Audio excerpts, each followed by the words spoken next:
Wanted to start with you first. The shift tackles so many universal themes told through a sci-fi dystopian lens. Why do you think the meshing of these genres lends itself to this type of storytelling? Well, I think sci-fi is such a great tool for talking about truths and principles and ideas and really anything we want. You think about Star Trek. This guy was in a Star Trek movie. You might have recalled that. Flew the ship. That's right. But not too many people get to do that. There's like six guys say they flew the ship or something. I don't know.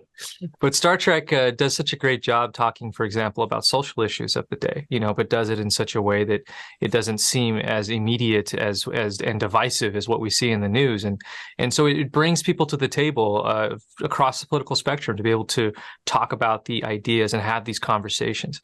And so I look at science fiction as a great vehicle for something like that. So why not also as a way to talk about faith and a way to talk about our relationships and the communication that we have with each other. So to me, sci-fi can bend a number of different ways, and we're just bending it, I think, in a slightly new way. Very innovative way. We're shifting it into Like, there's a really when you're talking about sci-fi and you're talking about this film, it's not just a sci-fi film. It's not just an action film. It's also, for me, my favorite part of the film is the love story aspect of this. And that kind of storytelling, I think, really resonates with everyone. And it's not just a love story between Kevin and his wife. It's also a love story between him and his faith with God. Yeah. Yeah, absolutely. So it's a fantastic story that was scripted by the genius mind of this dude right here. And his direction, I've got to tell you, he led us. He was the leader of the charge. He made things happen. He gave us great words to play with, great to work in, great crew, great everything. And we owe so much to Angel Studios for the faith that they gave Brock.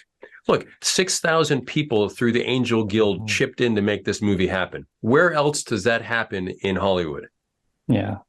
No place. Nowhere. So thank goodness for Angel Studios, what they do by making films that accentuate the light, not just the darkness of the Hollywood filmmaking that they make these days. So much up to them, and let's support what they do so we can keep on having films like this out there in the theaters.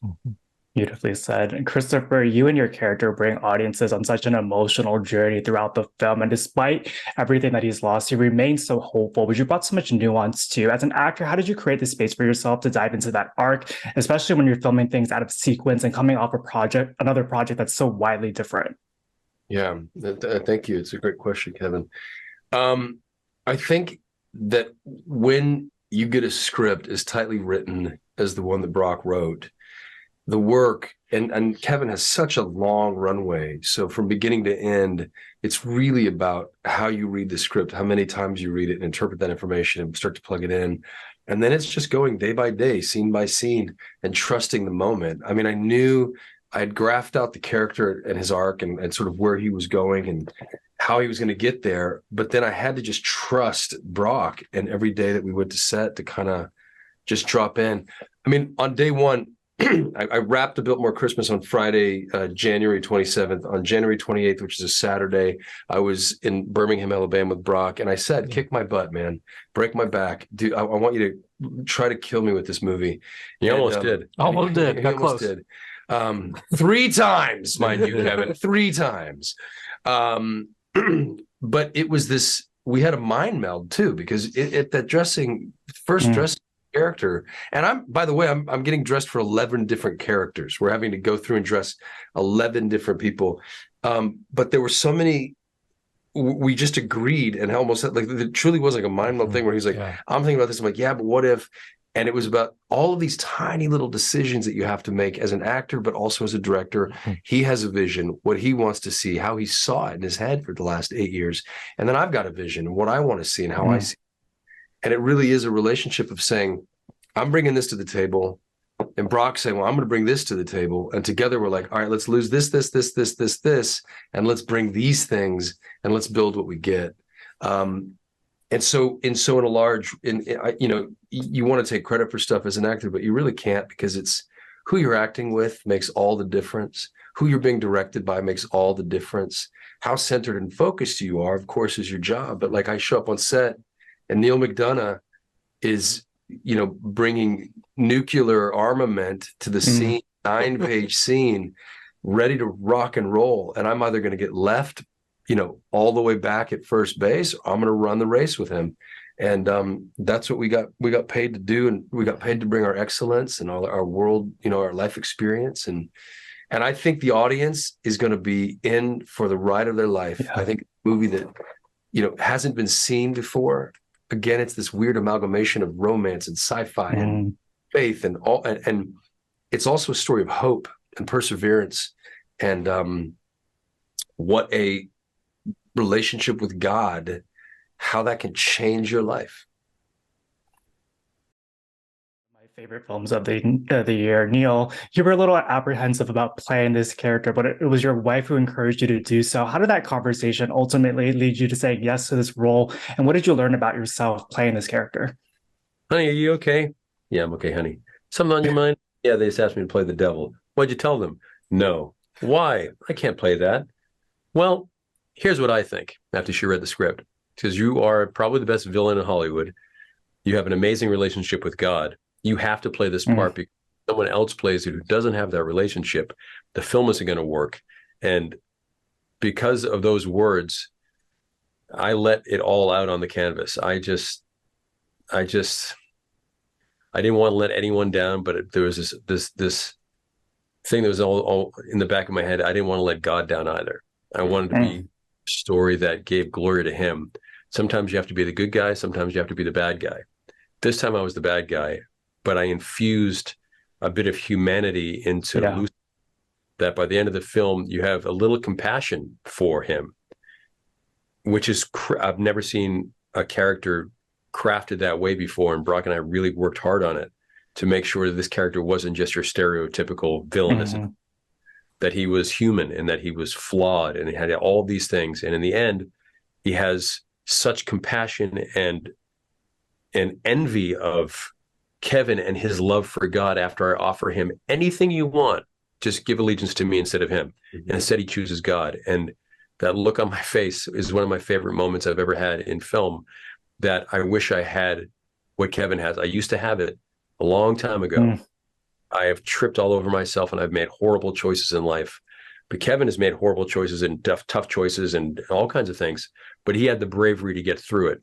And as the viewer, if you can watch films like this and calls you out to be a better human being, to be a better mom, better dad, better friend, better coworker, better whatever, then we've done our job as filmmakers within the confines of the films that we like to make that give glory to him. We've done our job. And after watching this shift the other night with my whole family with me, all 5 of our kids, and how much they enjoyed the film and enjoyed the ride of it, we did our job correctly. And I think we did some pretty good glory to him. And that makes me very proud.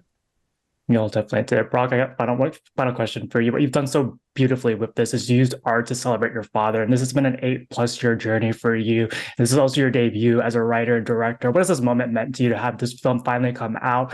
And what was the most surprising part about this journey?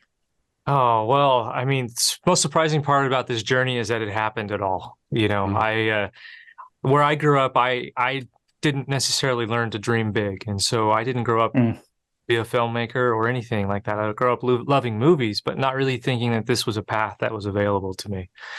And when I got set on this path, I believe by a higher power, by my Heavenly Father, it was one that I pursued with great vigor, but also great fear, and great wondering if I was even up to the task. And so to be here now and to hear these guys talk about this film in this way, to see for myself how audiences are responding to it, I feel like I did the thing that I was supposed to do.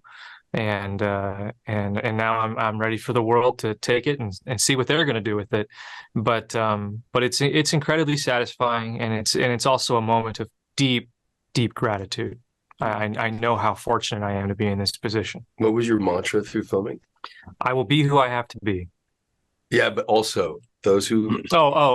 He whom God calls, he qualifies. Yeah, because I was like, how are you not freaking out right now? I kept saying, you're so calm. Yeah. 8 years, and he who God calls. But he qualifies, absolutely. As Brock just said, now it's going out. The film's going to be in theaters now. Right. So if this is the type of film that you viewers want to see more of. It's not just the shift that you're voting for. It's a shift in the way Hollywood makes their movies. Angel Studio making films that actually speak to us. And now we talk about dark issues in these films like we did in The Shift. Yeah. As light in the end. And if those are the films you gravitate towards, if you like It's a Wonderful Life type of films, if those are the films that you want to bring your whole family to the cinema and see, which doesn't really happen anymore, then go out this weekend and buy tickets to this film, whether it's just for you, whether it's, convincing friends to go to the film, or whether it's paying it forward through the website to buy tickets for families that can't afford to go to films. These families are the ones who actually need to see these films because this film brings hope. And if we can bring more hope, especially now with the economy the way it is, with the tough times that we're all going through, hope in the face of despair, that's a pretty awesome thing that we have going here. So please go out and support the film this weekend, and let's change the way that Hollywood thinks about making films in the future.